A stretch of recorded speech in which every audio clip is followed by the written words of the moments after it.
नाही, साक्षात सीता आहे रामाची. ती रुक्मिणी कोण आहे? साक्षात भगवान शंकराची अर्धांगिनी आहे, पार्वतीच. अमरावती जिल्ह्यामध्ये अनेक तत्वज्ञान जन्माला आले, नंतर त्याचं पुढे महत्व सांगणारच आहे. म्हणून असं काही गोष्टी जीवनामध्ये प्राप्त झाल्या पाहिजे की जेणेकरून आमच्या जीवनाचं कल्याण होईल.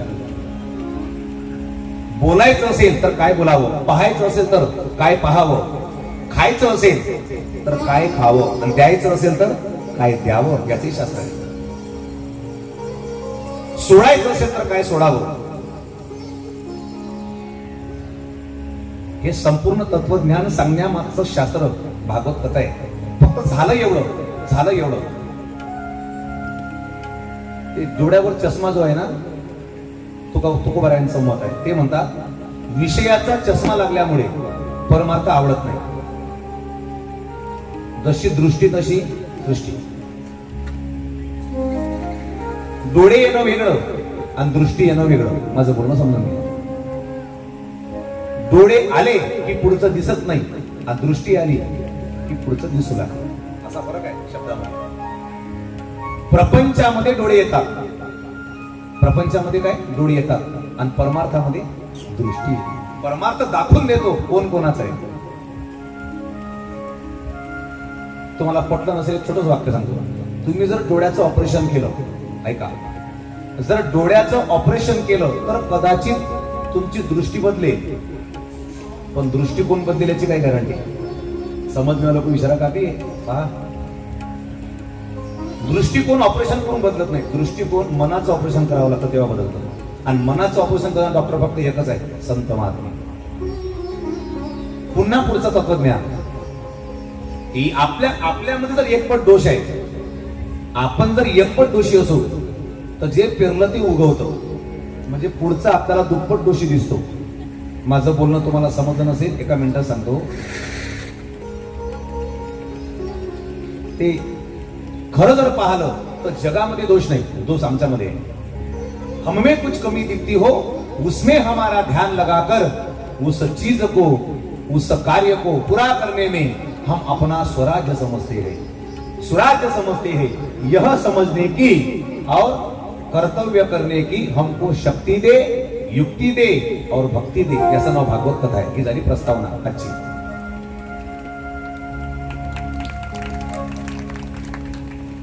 नाही तर झालं असं, लोकांना असं वाटतं मी त्याला चिवट्या बनवतो, असं बरं लोकांना वाटतं. एक गैरसमज आहे लोकांचा. लोक आपल्याला चिवट्या बनवून राहिले, लक्षात नाही आलं. तुम्हाला पटलं नसेल, एक जण मुंबईला गेला, हे सांगतो पुढे जातो. मुंबईला गेला, आता तो होता खेड्यातला, त्यानं कधीच मुंबई पाहिली नाही. त्यानं 20 मजली इमारत पाहिली. एवढे मजली इमारत, अरे बापरे, 20, 25, 30, 40 मजली इमारत पाहिली आणि थक्क झाला, दंग झाला. गेला मुंबईत पहिल्यांदा.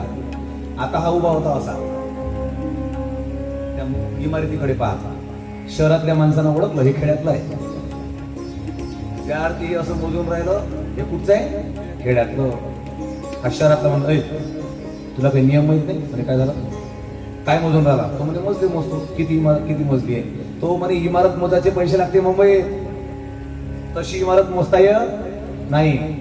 ह्यानं विचारलं काय भाव आहे? म्हणे एक मजला केवढाचा? हा म्हणे एक मजला 2 रुपयाचा. तू इमारत मोजताना इमारत मोजायचे पैसे लागते, तशी मोजता येत नाही. मुंबईचे नियम आहे महानगरपालिकेचे. मग ह्यानं मजले मोजले होते किती? 15. मोजले किती? 15. ह्यानं किती सांगितले? 10. याला वाटलं खरंच पैसे लागते मजले मोजायचे, इमारत मोजायचे. आता 2 रुपयाचा एक मजला, मोजले किती? 15 मोजले ना, 10 सांगितले. आता 15 जर मोजले तर पैसे किती झाले? 30. यानं दिले 20 रुपये. का? तर यानं मोजले 15, सांगितले 10. त्याला 20 रुपये दिले आणि तो चालला गेला. आणि हा गावात आला. हा काय म्हणे माहिती आहे? मी त्याला चिवट्या बनवलं म्हणे. काय मजले मोजले म्हणे 15, सांगितले म्हणे 10. आता इमानदार सांगा, चिवट्या कोण बनवलं? तो 20 रुपये घेऊन गेला, चिवट्या यालाच बनवलं. पैसे मोडायचे कुठे पैसे लागतात का? मजले मोजायचे. जगामध्ये असं सुरू आहे. त्याला वाटतं मी हुशार आहे, आणि त्याला वाटतं तो मी त्याच्यापेक्षा हुशार आहे. असं झालं जगामध्ये. पण खरं जर पाहिलं तर जगाचा सिद्धांत मांडणारे फक्त संत आहे जगात. जगामध्ये संसार काय सांगतो आणि परमार्थ काय सांगतो अशी सुंदर कथा आपल्या पुढे येते. जसं काल आपण बघितलं, छोट्याशा वयामध्ये, बाल वयामध्ये ज्याला परमार्थ कळला त्याला म्हणतात मुलाचे पाय पाळण्यात दिसतात. वयाच्या 16व्या वर्षी माय लेकाची शर्यत लागली, दोघांची शर्यत लागली आणि आईने सांगितलं बाळाला, बाळा आपण दोघं खेळू आणि जर खेळामध्ये तू हरलास तर तुझ्याकडून मला एक गोष्ट पाहिजे, देशील का? तो मुलगा म्हणाला, आई नक्कीच तुला एक गोष्ट देईल. पण तो मुलगा कोण आहे आणि ती आई कोण आहे? ती आई आहे मासाहेब जिजाऊ आणि तो मुलगा आहे राजे छत्रपती शिवाजी महाराज. दोघांची शर्यत लागली. तेव्हा शिवाजी महाराज वय फक्त 16 वर्षाचं होतं. काय शर्यत होती ऐका. आई म्हणाली बाळाला, बाळा आपण दोघ जण खेळ खेळू, जर तू हरलास तर मला एक गोष्ट देशील? महाराज म्हणाले, नक्कीच मी प्रयत्न करेल आई, नक्कीच देईल. खेळ सुरू झाला आणि नेमके शिवाजी महाराज हरले. ऐका, नेमकं मासाहेब जिजाऊ जिंकल्या आणि आता राजांनी विचारलं, आई माते सांग ना तुला काय पाहिजे? तू म्हणाली होतीस ना जर मी हरलो तर तुला देईल, सांग काय पाहिजे माप. त्यावेळेला मासाहेब जिजाऊंनी काय केलं, उंच पर्वत असं होता त्याच्यावर वर नेलं. म्हणजे एक छोटीशी रूम होती, रूम एक खिडकी होती, त्याला खिडकी. राजांना खिडकी जवळ नेलं. 16 वर्षाचं वय होतं ऐका. आणि आईने दुरून हात दाखवला असा त्या खिडकीतून. फार अंतरावर दूर लांबवर एक मोठा गड होता ऐका. आणि तिथे हिरव्या कलरचा झेंडा होता. आईने सांगितलं, बाळा माझी फक्त एकच इच्छा आहे, मला तेवढं दे. काय? तो जो दिसतो ना गड, तिथं भगवा झेंडा फडकला पाहिजे. वयाच्या 16व्या वर्षी आईचं स्वप्न पूर्ण केलं आणि तोरणागड नावाचा किल्ला जिंकला शिवाजी महाराजांनी. याला म्हणतात पुत्र. आईचा पुत्र देई गुंडा, ज्याचा तिन्ही लोकी झेंडा. कबीर महाराज कितकं सुंदर लिहितात, जननी ऐशी जनिये भक्त दाता शूर, नाही तो बिचारी वांझ भली, नाही गमाय अपना नूर. नाही का? मुलगा जन्माला, अरे थोडकेची पुत्र दे, सद्गुणी दे परी शांत दे. वंदनी महाराजचं भजन आहे. आपल्या कुणाचं नाव मोठं करणारा. काय सांगू तुम्हाला, एक तर आदर्श बाप होता आलं पाहिजे, नाही तर आदर्श पुत्र होता आलं पाहिजे. या कथेमध्ये बापाला आदर्श होता आलं नाही, पण बापाचं नाव ज्यानं मोठं केलं तो ध्रुवबाळ मात्र मोठ्या पदावर जाऊन पोहोचला. याच नाव आहे जीवन. नाही तर असे तो जिथे हे किडे मकोडे. त्याचं काय? म्हणून ही कथा जगासाठी आदर्श, एका गावासाठी नाही, एका तालुक्यासाठी नाही, एका जिल्ह्यासाठी नाही, तर संपूर्ण विश्वाला अधिकार प्राप्त करून देणारी, उपदेश करणारी कथा आहे. शुक्राचार्य महाराज सांगतात, राजा अशीच एक कथा येते, त्याचं नाव आहे भक्त प्रल्हाद. कारण भागवताची गरज जर कोणाला असेल आज, तर कोणाला आहे? सतसंगाची गरज कोणाला आहे? तरुण मुलांना आहे आणि तरुण मुलींना आहे. त्यांना भेटा. ते म्हणतात, महाराज आता आमचं वय काय भागवत ऐकण्याचं आहे का? आम्ही भागवत नंतर ऐकतील. केव्हा? कधी? दात पडल्यावर, कानाने ऐकू येत नाही, डोळ्याने दिसत नाही, तेव्हा काय फायदा? अरे ज्या वयामध्ये जे करायचं ते केलं नाही आणि मग पश्चाताप करण्याची वेळ आली. म्हणून ही पूर्व सूचना आहे. बाप नास्तिक आहे. काही काही घरामध्ये होतं असं, बाप चांगला पण मुलगा वाईट. काही कुळामध्ये मुलगा वाईट, बाप चांगला. कुठे बाप वाईट आणि मुलगा चांगला, असं का घडतं? त्याचं उत्तर ज्ञानोबा देतात.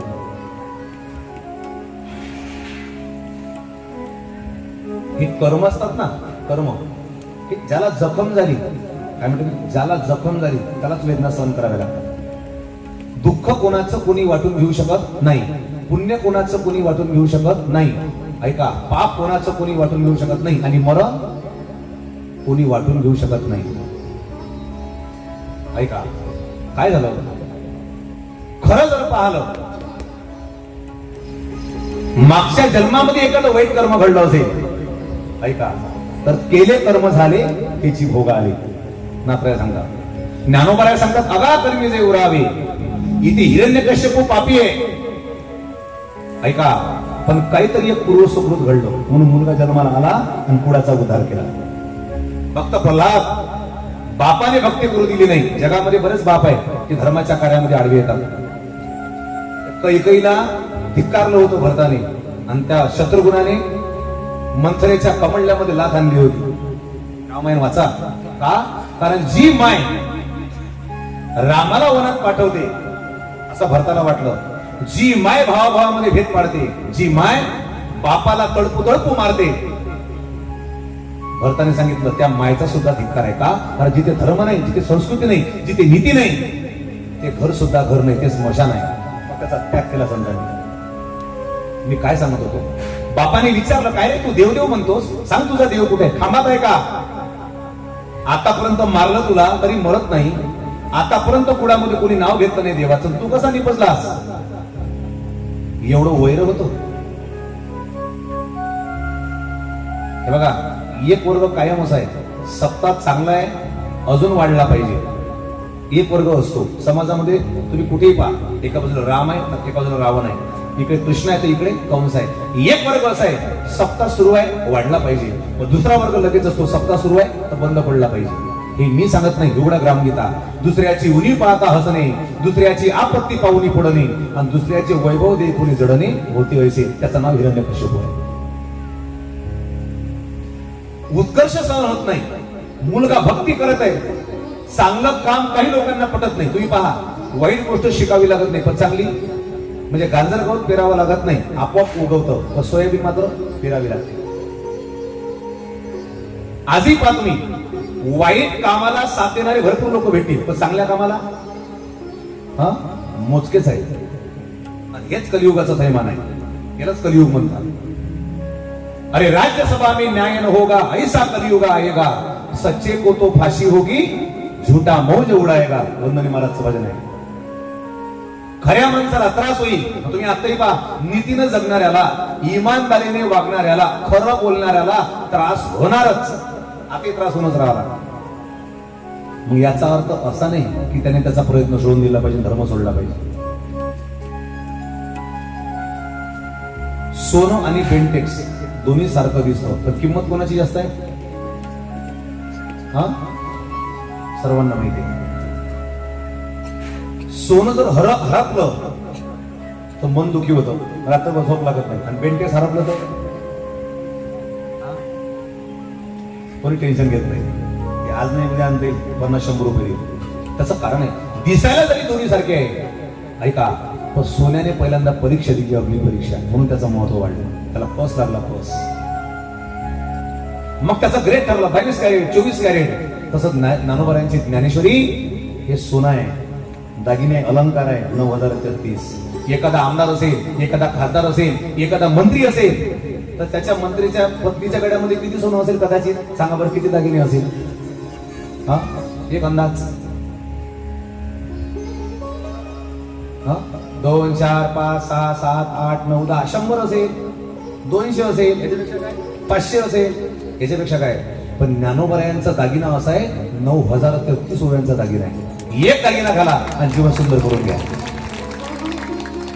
हे मी सांगत नाही, आमच्या नामदेवरायांना विचारा की नामा म्हणे ग्रंथ श्रेष्ठ ज्ञान देवी, एक तरी ओवी अनुभवावी, एक तरी ओवी. ज्या 16 वर्षामध्ये ज्ञानेश्वरी सांगितली माऊलींनी, मग ती 17 वर्षाच्या मुलाने का वाचू नये? It is a question mark. जर तरुण वयामध्ये ज्ञानेश्वरी सांगितली तर ती 20 वर्षाच्या पुराने का वाचू नये? इथे प्रश्न निर्माण होतो. जगाला कळलं 1 लिटर पेट्रोल जर गाडीमध्ये ओतलं तर गाडी 70 किलोमीटर धावते. जग प्रगत झालं. ऐका, मोदा गावातून अमेरिकेमध्ये 1 मिनिटामध्ये संपर्क साधता येतो. कशाच्या माध्यमातून?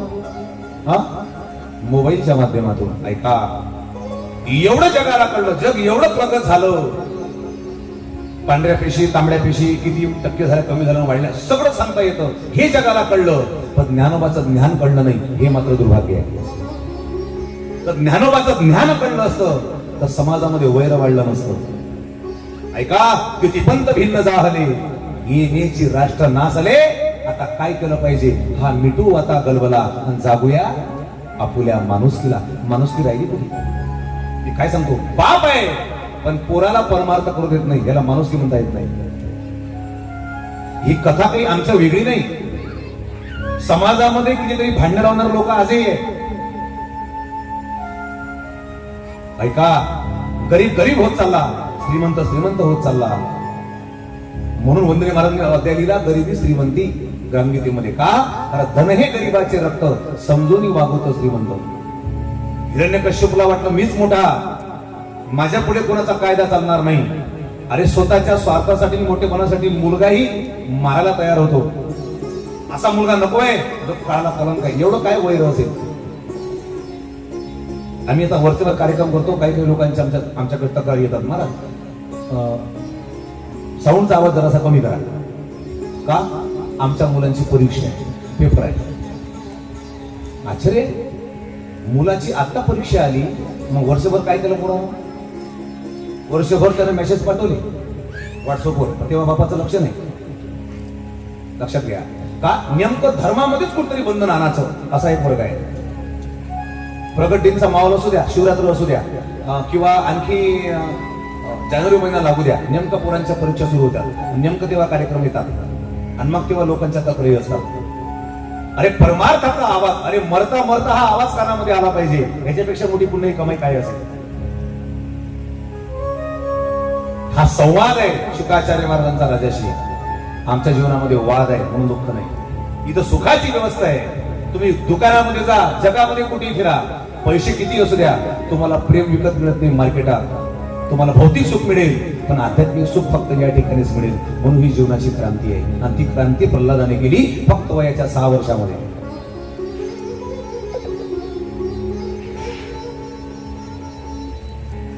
अलीकडे बघा, आपण पाहतोय काही मुलांच्या ओठावर मिशाने तरी मुलं दारू पिऊन राहिले. काय होईल पुढचं जीवन? त्यांनी काय अपेक्षा करावं मायबापांनी की आमच्या मुलांनी आम्हाला सुख दिलं पाहिजे, भाकर घातली पाहिजे म्हातारपणामध्ये. काही काही मुलं पहा, बॉटलाचे झाकणं फोडतात, पिस्टॉल काय फोडतात. काही काही तो असे पाहिले, महागाची गाडी, महागाचा हेडफोन, त्याच्या पाठीला महागाची कॉलेजची बॅग, आणि काही काही चालत्या गाडीमध्ये कुत्र्याला लाथ मारतात. नाही का? हे संस्कार नाही. अरे संस्कार नावाचा दागिना जीवनामध्ये नाही. आणि भक्त प्रल्हादाची कथा काय शिकवते? आई वडिलाला संस्कार नसेल तर मुलामध्ये येईल किंवा नाही सांगता येत नाही. म्हणून काय झालं पाहिजे? समाज सावध झाला पाहिजे. जीवन मी जन्माला का आलो त्याने समजून घेतलं पाहिजे. देवाला फुल नाही वाढलं तरी चालते. पूजा पाती दुय्यम आहे, पहिली बात संयम आहे. आणि एखादा मंदिरामध्ये निघाला, रस्त्यावर काटे पडले, तर पहिली भक्ती कोणती आहे सांगा बरं? मंदिरामध्ये पाया पडणे महत्वाचं का काटे उचलणं महत्वाचं? काटे उचलणे पहिली भक्ती आहे. का? मंदिरी नाक दाबून बैसावे, त्यापेक्षा मार्गीचे काटे उचलावे. दुःखितासी प्रेमे पाणी पाजावे, हे श्रेष्ठ तीर्थ स्नानावणे. तुम्ही कोणत्याही तीर्थावर जा, पण ज्ञानोबा सांगता तिथे गेल्यावर जर तुमच्या चित्तामध्ये अंतःकरणामध्ये बदल झाला नाही तर त्रिवेणी संगमी नाना तीर्थे भ्रमी, चित्त नाही नामी तरी ते व्यर्थ. ऐका, शेवटी ठरवलं बापाने मुलगा मारायचा. उंच पर्वतावर नेलं, ढकलून दिलं, पण मागे पुढे उभा राहे सांभाळी. मान्य, मरण जेव्हा आलं तेव्हा मरावंच लागतं, चुकत नाही.